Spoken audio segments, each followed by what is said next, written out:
Hello, people. Hello. Happy Tuesday to everyone and anyone who will watch this. I hope you're all fine. I'm listening to Modoni Drama Queen song Power. It's a nice song for whatever I'm going to be talking about today.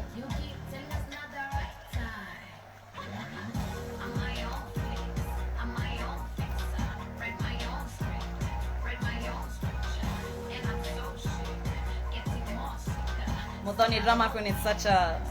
I know. So louder, getting louder. So today I want to tell you about generation equality.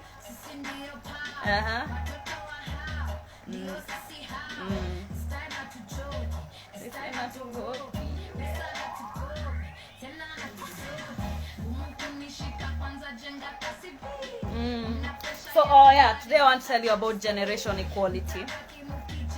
Let me just reduce this volume. Yeah. So, welcome. My name is Wamboyo Chieng. Welcome to this live of Gemini Spice Magazine. I hope you've had a good day. My day was a difficult one, spiritually mostly. There are some hard things in this life, but things have to be done. Things have to be said if shit is going to be okay.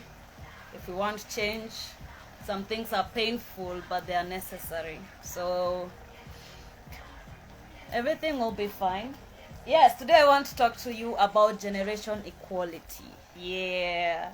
I've been talking about it for close to 2 weeks now, and I've realized that some people don't know what generation equality is.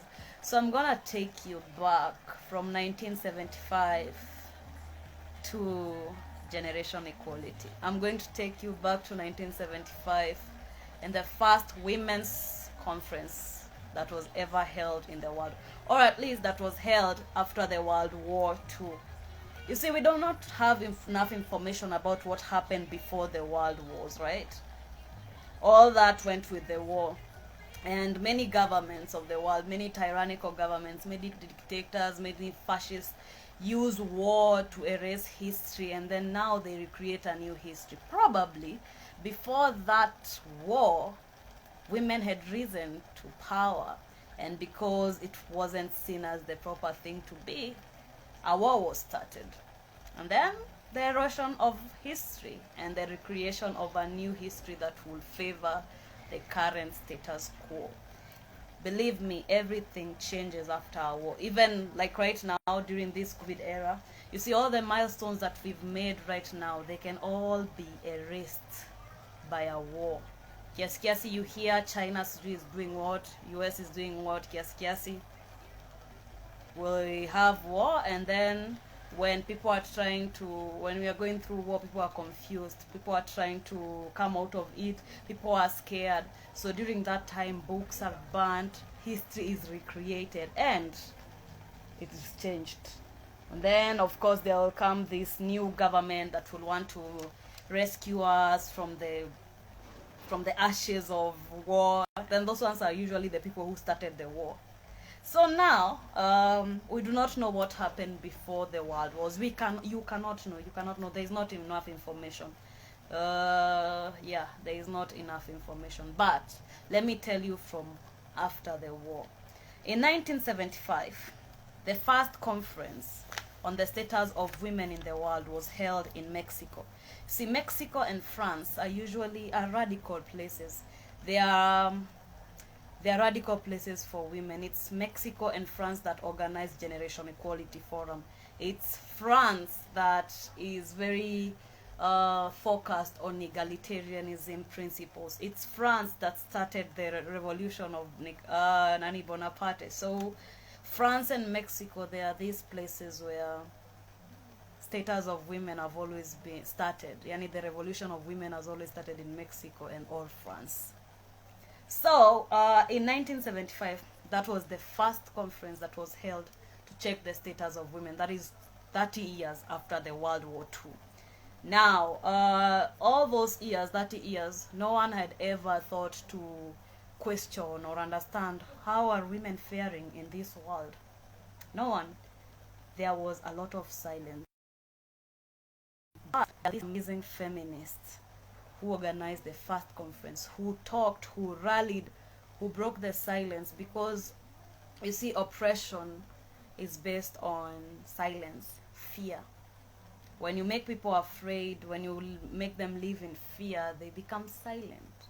But then usually in every population there will always be those kind of people. I am one of them. Those kind of people that do not remain silent, those ones that talk.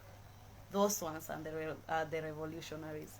So yeah, in 1975, some brave women organized the first conference on the status of women in Mexico. I would advise you to go and check all these conferences on women, because I'm not going to get into them, because that's history, and it's unfair that this is not history that we were that teachers don't tell us about when we were in school. When I came to learn about this women's status, I was so disappointed, so shocked that happened, but it's not history that we are taught. Yet we go to girls' schools, yet we are told to become women of power, but no one thinks that this history is necessary to teach us. So, first conference, 1975, Mexico. The second conference was in Copenhagen. The third one was in guess where? Nairobi. And I even found it in Wangari Maathai's book. She attended that conference, and that conference, they say they will have 5 years reviews after that conference, and then they had after 10 years they had the famous Beijing conference. Now this conference is the most important conference that has ever been held when it comes to women's rights. This Beijing conference, this was the fourth conference of women. It led to the Beijing Platform for Action, the Beijing Declaration. If you've heard those two words, this is what they mean. Is that 189 countries signed up to ensure that gender equality was a reality for women. Women's right. I hate this word gender equality. It's really obscure. It's really obscure. But in this 1995 conference, fourth conference in Beijing, the Beijing Declaration and Platform for Action was designed. Now this was to ensure that gender equality became a reality for the entire world. Now during this conference, 12 key areas of improvement were noted. Let me read you them, because so the first was women and poverty. You see, the reason why so many women are suffering right now is because of poverty. Because of poverty, women cannot get educated. Because of poverty, women sleep with men to get pads. Because of poverty, women get married early. Because of poverty, we need money. This world is based on money. So women and poverty was the first one. The second one was education and training of women, because so many women are illiterate. Third, women and health. Because if you go back to menstrual hygiene month in May that we did, you'll realize that women's health is not a priority for anyone. That's why endometriosis is killing so many women, and we do not know even that it's not normal, because women and pain have been associated. Higher. Violence against women. It should be written violence by men against women. Women and armed conflict. Whenever there is war, rape is used as a tactic to silence women. You look at 207, 208 PV, look at 2017 after elections, always women will be raped most when there is war. It is usually used as, men will fight each other, like mangumi, but when it comes to women, they will rape us. Women and the economy, because so many of us do not even know how the economy runs. When you watch business news, do you understand what buying and selling means? Do you have financial literacy? Do you know where to invest? Do you have an investment in your life? Institution of women in power and decision-making processes. We've never had a woman as president in Kenya. That should tell you a lot. How many cabinet secretaries do we have as women? How many governors in Kenya do we have as women? How many members of parliament do we have as women? Now, there was a 2/3 gender rule that was put in Kenya in 2010 during the Kibaki regime. But then people thought that a third of all seats should be allocated to women. Not that. 2/3 of any gender there should be no more than 2/3 of any gender in any institution. But hey, we are living in a patriarchal society. Let's go continue. There is institutional mechanism for the advancement of women. The laws that are in institutions, do they favor women? Women and the workplace, sexual harassment in the workplace, those things, you see. Human rights of women, I do not know why we have to, like zunguka the same shit while we understand what exactly human rights and women rights are and feminism is, but no one wants to use the word feminism because women and the media. How are women represented in the media? You see these images of women like this. Women are taken photos like this.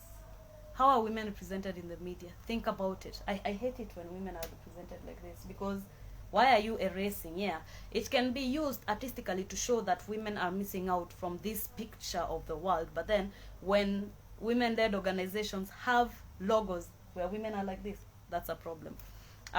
Women and the environment. Think Wangari Maathai. Think that women need access to environmental resources like land, water, to keep our hygiene, because women are mostly the ones who do cooking. They think of women in the rural places who rely on the environment for their survival, to get water, to get food, to get firewood, and then this environment is being cut down slowly. Who are affected? Women. The girl child. All these things, I feel like they're very obscure, but it's okay. That was the Beijing Platform for Action in 1995. Now, 189 countries of the world ratified this, signed this to ensure that there is gender equality in their countries. 189. I do not know why the other probably 10 countries did not sign this, but 189 countries signed this, and Kenya is one of them. All right. Now, this led to the famous SDG number 5, gender equality. Read about the Sustainable Development Goals. It used to be Millennium Development Goals, and then in 2015 maybe, they cut them down to Sustainable Development Goals, because the Millennial Development Goals, the MDGs, were too obscure. So they to more sustainable ones, more like you break down things into small parts so that you can work on them nicely. So these ones are supposed to be reviewed in 2030. Now, SDG number 5 is gender equality. I don't know why it's not SDG. So, you see, a lot happened during the Beijing Declaration and Platform for Action. Now, 25 years later, which was last year, this Beijing Declaration, these 12 areas of improvement were supposed to be reviewed, but because of COVID, which looks like COVID is it's just a game being played by people who are smart, there was supposed to be a 25-year review happening last year. It did not happen because of COVID. Now it happened this year. That is what we call Generation Equality Forum. The Generation Equality Forum happened from 30th of June to 2nd of July. Okay? Now, what was the purpose of this Generation Equality Forum? To review if in 25 years we are anywhere close to achieving gender equality. Of course, we are not anywhere near to achieving gender equality. In a country or in a world where the words feminism and gender equality sound like insult to both women and men, we are very far. But then, this Generation Equality Forum brought all leaders and activists, civil society organizations together to forge ways to accelerate gender equality in the next 5 years, 10 years, because this is supposed to be an eventuality in 2030. That's big. Even poverty is not. So anyway, there were a lot of people that gathered, including our President Kenyatta. There were 6 coalition actions. Now, the 12 areas of improvement. People are making noise in my house. Excuse, Aki tafadhali reducini. Excuse me. Mom, Mnaweza tafadhali funga mlango? I live with people, so sometimes they forget that I'm doing this and I am being heard and they're also being heard. So, Generation Equality Forum. There were these 12 key areas of improvement that were developed during the Beijing Platform for Action were broken down and summarized into 6 areas of improvement. Now, these 6 areas of improvement or action coalitions are GBV, economic justice and rights, bodily autonomy and SRHR, feminist action for climate justice, technology and technology and innovation for gender equality, feminist movements and leadership. There are 6. I hope you got them. You can always go back to Generation Equality Forum and check them out, read about them, see exactly what they are about. Now, in this Generation Equality Forum, Kenya was made what can we call it? Kenya is like, you know, the countries that are tasked with being the frontliners, the benchmarks of eradicating gender-based violence. Now, Kenya is one of them, together with Uruguay and some countries from the EU and others. Now, Kenyatta presented a document. It's 16 pages. You can find it if you Google Kenya's roadmap to eradicating GBV and FGM by 20.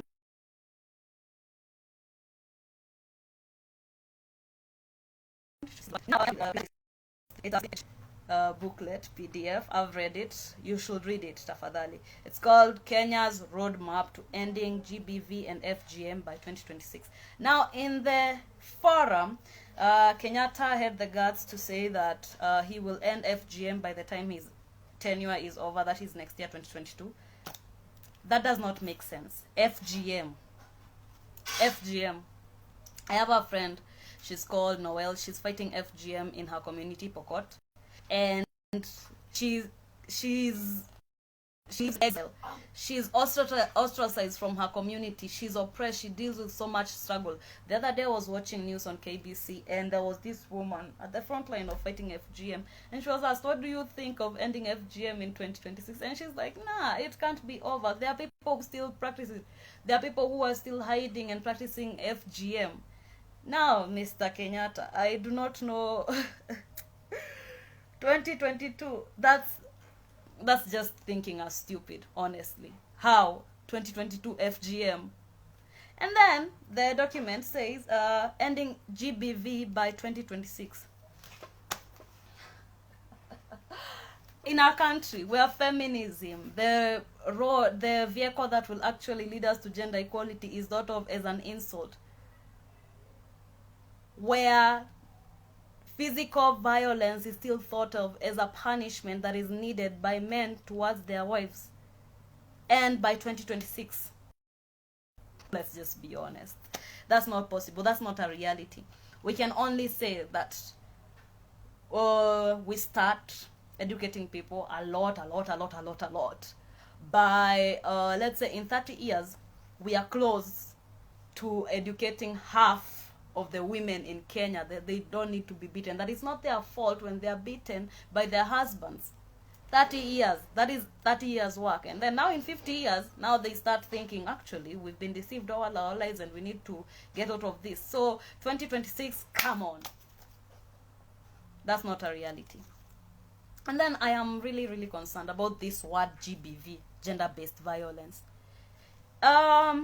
All of this, lack of economic justice and rights, lack of bodily autonomy and sexual health and reproductive rights, lack of the fact that we have destroyed the climate, we've destroyed the ozone layer, and this affects women and this affects the entire world. The lack of technology, women understanding technology and innovation, the lack of understanding feminist movements, the lack of women in leadership position, all of that is gender-based violence. Now, normally people want to believe that gender-based violence is physical violence, which is also called domestic violence. Now,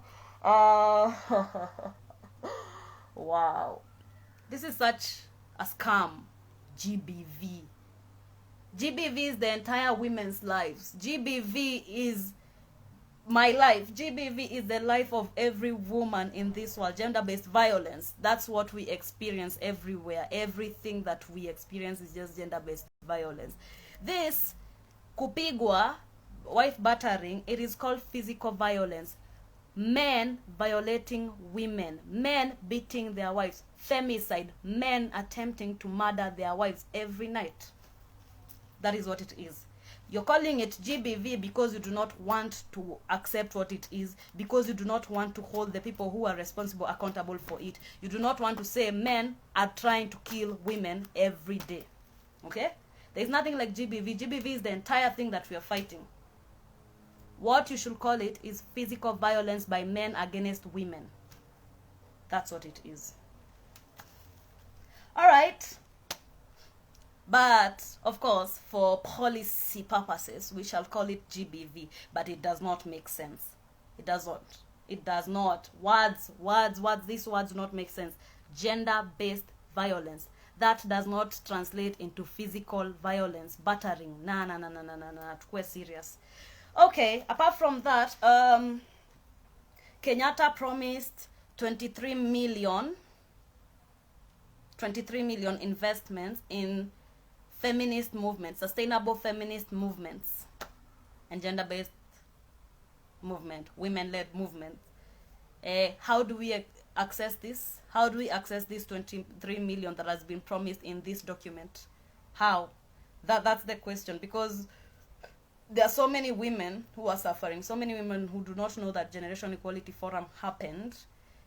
So we who know that, we, like Gemini Spice Magazine, like my other organization, Sekimi, who we are trying to create an app for GBV, and Gemini Spice, which is trying to advance women's rights by giving us information. How do we access this $23 million? 23 million.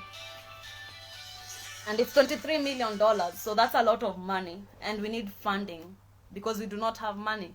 And this is something that we are doing for gender equality. So how do we access this money? All right. Also, Kenyatta promised $1 million per year for research and innovation. I've told you we are building an app with Sikimi. So how do we get this money to pay the people who will be working on this? These are the difficult questions. These are the questions that every feminist needs to ask. And we do not want to close our ears, our eyes, fold our arms, and just watch these promises go. We are sure, Mr. President, that GBV is not going to end by 2026. Nor is FGM going to end by 2022. That's a lie. 2050, now that's something that is possible. 2030, we will be saying there is something like gender equality that is accepted in Kenya. So we need these answers to this difficult question. How do we get this money? How do we ensure that gender equality is a reality for the woman who sells me grocery? Good. Now you have it. That is generation equality for you. I don't think it's a very sustainable thing, but the thing is, the people who started this 25 years ago, they've reached it this far, or may later this far. Now it's up to us, people who were brought up during the era of women's rights, people like me who went to school, people like me who are not afraid of calling ourselves feminists, people who are actually interested in alleviating things like FGM, physical violence against women, sexual violence against women, rape culture. It is up to us to take the lead on this next era of gender equality. So you tell me, what do you think should be done? Have a nice evening. At least I've done this. I feel better about myself. I'm going to sleep nicely. I hope you sleep nicely too. And ask these questions. Make our government accountable for the words they use. And remember, The person who brought us generation equality is going to be out of government by next year. So the next government that's going to come in, are they still going to remember the promises of this man? Or will it be that guy just said that and that's the end of it? Women, more right now more than ever, we should be careful to ensure that gender equality is not just a word that men promised us. And you know the promises of men, they never last. So be fearless in this quest for gender equality. Sawa sawa.